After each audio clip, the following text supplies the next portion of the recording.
जिले की विजयराघवगढ़ विधानसभा सीट एक ऐसी हो गई है जहां सियासी पार्टियां गौण हो गई है और केवल एक उम्मीदवार के पीछे खड़ी दिखाई देती है। पिछले 4 विधानसभा चुनाव की बात करें तो इस सीट से कद्दावर संजय पाठक लगातार चुनाव जीत रहे हैं। वर्ष 2008 और 2013 में उन्होंने जब कांग्रेस से चुनाव लड़ा तो सियासी मैदान में भाजपा को पराजय का मुंह देखना पड़ा। वहीं 2014 तथा 2018 में वह भाजपा से चुनाव लड़े तो कांग्रेस प्रत्याशी महज औपचारिक बनकर रह गए। विदित रहे कि विजयराघवगढ़ सीट को कभी कांग्रेस का गढ़ माना जाता था, लेकिन अब यह सीट लगभग भाजपा के अभेद्य किले में परिवर्तित हो गई है। गौर करने वाली बात यह है कि विजयराघवगढ़ में पेयजल, रोजगार, रेत खनन संकट सहित अन्य स्थानीय मुद्दे क्षेत्रीयजनों की चर्चाओं के केंद्र में रहते हैं, लेकिन चुनावों में असरकारक सिद्ध नहीं हो पाते। संजय पाठक की जीत में अप्रत्यक्ष रूप से दूसरे कुछ कारण हो सकते हैं, किंतु क्षेत्रीय सियासत के जानकार मानते हैं कि संजय पाठक का किरदार रसूखदार होने के साथ साथ जनकल्याणकारी भी है। इसके अलावा स्थानीय निवासियों से निरंतर जीवन संपर्क बनाए रखने का लाभ उन्हें अब तक मिलता आया है। पद्मा, ध्रुव प्रताप में से कौन लड़ेगा? 2013 के विधानसभा चुनाव में कांग्रेस उम्मीदवार संजय पाठक को भाजपा प्रत्याशी पद्मा शुक्ला ने कड़ी टक्कर दी। वह जीत तो गए किंतु महज 950 वोटों से। अंकगणित के अनुसार संजय पाठक जीतने में भले सफल रहे, किंतु अल्प मतांतर उनकी लोकप्रियता के गिरते ग्राफ का बायस बनकर भी उभर आया। इस बीच क्षेत्र के राजनीतिक समीकरण भांपते हुए संजय पाठक ने 2014 में भाजपा का दामन थाम लिया। दूसरी ओर अपने राजनीतिक भविष्य को सुरक्षित रखने के मद्देनजर पद्मा शुक्ला भी पाला बदलकर कांग्रेस में शामिल हो गई।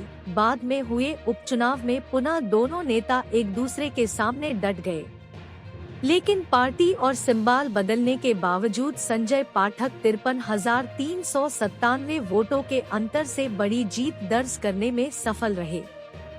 लगातार पराजय के बावजूद पद्मा शुक्ला सक्रिय है और पुनः दावेदारी के प्रयास भी कर रही है। हालांकि धुर भाजपाई नेता रहे पूर्व विधायक ध्रुव प्रताप सिंह भी अब कांग्रेसी बन गए हैं। विधायक निर्वाचित होने के साथ ध्रुव प्रताप सिंह कटनी विकास प्राधिकरण के अध्यक्ष भी रह चुके हैं। ध्रुव प्रताप भी कांग्रेस से टिकट के तगड़े दावेदार माने जा रहे हैं। ध्रुव प्रताप और पद्मा शुक्ला में फिलहाल टिकट हासिल करने की प्रतिस्पर्धा चल रही है। दोनों कांग्रेस नेताओं में किसका भाग्य जोर दिखाएगा यह समय ही बताएगा, परंतु यह तय है कि इन नेताओं की प्रतिस्पर्धा का लाभ भाजपा को जरूर मिल सकता है। महापौर चुनाव में भाजपा को लगा था झटका। भले ही पिछले 4 चुनाव से संजय पाठक अजेय बने हुए हैं, किंतु 1 वर्ष पूर्व हुए नगरीय निकाय चुनाव में जिस तरह भगवादल में बगावत के सुर बुलंद हुए, उससे राजनीतिक परिदृश्य बदलने के संकेत मिल रहे हैं। स्मरण रहे कि कटनी महापौर चुनाव संजय पाठक की सरपरस्ती में लड़ा गया, जिसमें भाजपा की बागी प्रीति सूरी से भाजपा की अधिकृत प्रत्याशी ज्योति दीक्षित को मात मिली। विचारणीय पहलू यह भी है कि भाजपाई उम्मीदवार के लिए मुख्यमंत्री शिवराज सिंह चौहान, प्रदेशाध्यक्ष और स्थानीय सांसद वीडी शर्मा सहित अनेक दिग्गज नेताओं ने जमकर प्रचार किया था। आगामी चुनाव के लिए भाजपा कांग्रेस अनेक सर्वे करा चुकी है। विभिन्न सर्वे रिपोर्ट्स में फिलहाल कांग्रेस के पक्ष में माहौल नजर आ रहा है।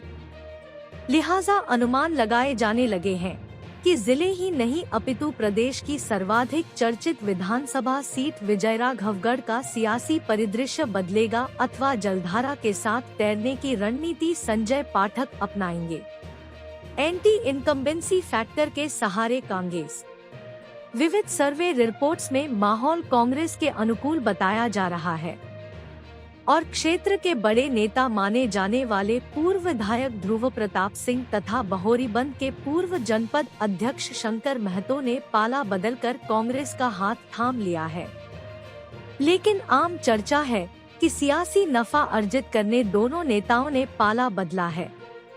इसके अलावा स्थानीय कांग्रेस के युवा नेता ध्रुव प्रताप और शंकर महतो के आने से ज्यादा खुश नजर नहीं आ रहे हैं। उन्हें लग रहा है कि नवागत नेताओं के चलते उनका राजनीतिक भविष्य खतरे में पड़ सकता है। इन स्थितियों के बीच क्षेत्रीय कांग्रेसी रणनीतिकार सत्ता विरोधी लहर का फायदा मिलने का अनुमान लगा रहे हैं, परंतु जानकार बताते हैं कि 2018 में भी एंटी इनकम्बेंसी थी और कांग्रेस की सत्ता कायम हुई थी। बावजूद इसके संजय पाठक ने सीट बचा ली थी। बहरहाल कांग्रेस सत्ता विरोधी लहर की उम्मीदों पर सवार है। देखने वाली बात यह है कि कांग्रेस की उम्मीद किस हद तक पूरी हो पाती है।